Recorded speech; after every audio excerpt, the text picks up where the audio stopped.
Syederalun Atta Halilintar menyebut pengawal yang turut mendampinginya ke Polres Metro Jakarta Selatan sudah dirumahkan. Pengawalnya dirumahkan karena mengeluarkan pernyataan bernada ancaman kepada wartawan. Kala itu Atta Halilintar jadi sorotan media seiring gosip nikah sirinya dengan Ria Ricis.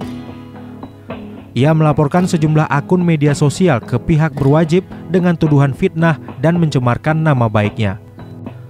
Awak media lantas melakukan peliputan dan mewawancarai Atta Halilintar di Polres Metro Jakarta Selatan pada Rabu 4 September 2024. Saat Atta Halilintar diliput, si pengawal pribadi memerintahkan awak media untuk tidak mengarahkan lensa kamera ke arahnya sambil berkata, kalau sampai wajahnya muncul di televisi, si pengawal tak segan melakukan penculikan. Atas kelakuan tersebut, si pengawal menurut Atta Halilintar sudah dirumahkan.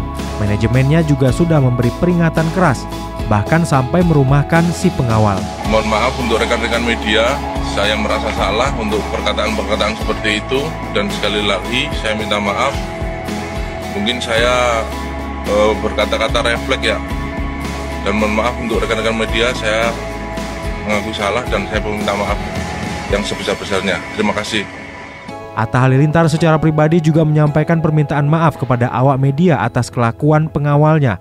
Diakuinya baru kali ini ia melihat pengawal bisa berkata demikian kepada awak media.